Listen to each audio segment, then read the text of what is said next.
السلام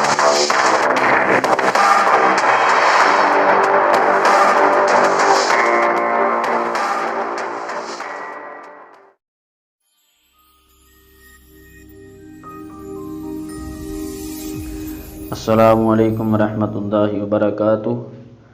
معزز و محتشم سامعین، غسل کے کچھ ضروری مسائل آپ سے ڈسکس کرنا چاہتا ہوں۔ ان مسائل کو سمجھنے کے لیے ایک دو تمہیدی باتیں سمجھنا ضروری ہے کہ منی کی اصل جگہ جو چھوٹے پیشاب سے نجاست خارج ہوتی ہے، جس کو ہم منی کہتے ہیں، کبھی وہ منی پتلی ہوتی ہے، کبھی اس میں گاڑھا پن پایا جاتا ہے۔ تو منی کی اصل جگہ ہمارے کمر کے ساتھ یہ جو ریڑھ کی ہڈی جس کو کہتے ہیں یہ ہے۔ منی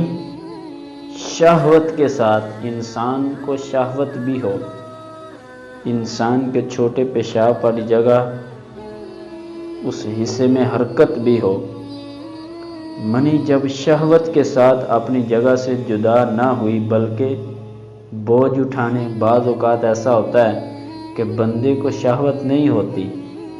لیکن بندے نے بوجھ اٹھایا یا بلندی سے نیچے آیا، اوپر سے نیچے آیا، یا کوئی دوسری صورتحال پیدا ہوئی، اس وجہ سے منی خارج ہو گئی ہے، تو اس صورت میں بندے پر غسل فرض نہیں ہوگا، لیکن وضو اس کا ٹوٹ جائے گا۔ اسی طریقے سے منی شہوت کے ساتھ اگر اپنی جگہ سے جدا نہ ہو پھر بھی غسل لازم نہیں ہوتا۔ تیسرا مسئلہ یہ ہے کہ اگر منی پتلی پڑ گئی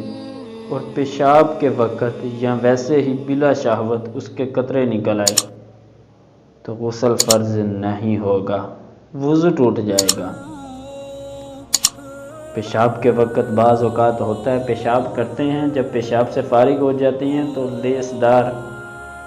کچھ قطرے باہر نکلتے ہیں، ان قطروں میں گاڑھا پن نہیں ہوتا بلکہ پتلا پن ہوتا ہے، پیشاب ہی کی مثل وہ قطرے ہوتے ہیں،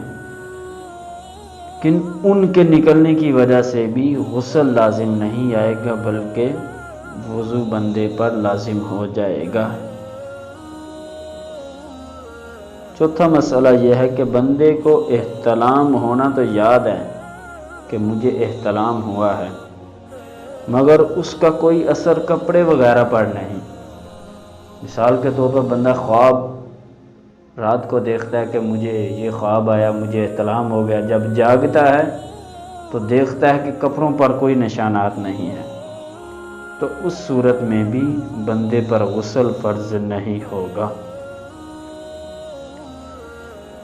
اس کے علاوہ مسئلہ یہ ہے کہ بندہ نماز پڑھ رہا ہے، نماز میں شیطانی وسوساس آئے، بندے کے چھوٹے پیشاب والی جگہ میں حرکت آ گئی اور منی اترتی ہوئی معلوم ہوئی، ایسے معلوم ہوا جیسے منی نکلنے والی ہے، مگر چھوٹے پیشاب والی جگہ سے منی نکلنے سے پہلے ہی بندے نے نماز پوری ادا کر لی، تو اب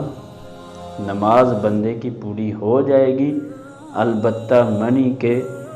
چھوٹے پیشاب والی جگہ سے نکلنے کی وجہ سے بندے پر غسل کرنا فرض ہو جائے گا۔ اسی طریقے سے اپنے ہاتھوں سے مادہ خارج کرنے سے غسل فرض ہو جاتا ہے۔ آج یہ بیماری ہماری نوجوان نسل میں بہت زیادہ عام پائی جاتی ہے کہ اپنے ہاتھوں کے ساتھ اپنے مادہ کو خارج کرتے ہیں، تو شریعت کا مسئلہ یہ ہے کہ مادہ خارج اپنے ہاتھوں سے بھی کیا تو پھر بھی غسل لازم ہو جائے گا، لیکن یہ ایسا کام ہے، صرف ایک روایت بیان کرتا ہوں کہ آقا علیہ الصلوۃ والسلام نے ایسا کام کرنے والے پر لعنت بھیجی ہے، اور ایسا کرنے سے مردانہ کمزوری پیدا ہوتی ہے، اور کئی مرتبہ دیکھا گیا ہے، تو بالآخر آدمی شادی کے لائق ہی نہیں رہتا۔ تو حضرات محترم، یہ تھے وضو کے ضروری مسائل جن کا جاننا ہر ایک کے لیے ضروری ہے۔ رب ذوالجلال ہم سب کو غسل کے مسائل سمجھنے کی توفیق عطا فرمائے۔ اگر ہماری ویڈیو آپ کو اچھی لگی ہو تو ہمارا چینل ضرور سبسکرائب کریں اور لائک کمنٹ میں اپنے خیالات کا اظہار کریں اور ہماری ویڈیوز کو آگے شیئر کریں۔ نیکسٹ ویڈیو تک اللہ حافظ۔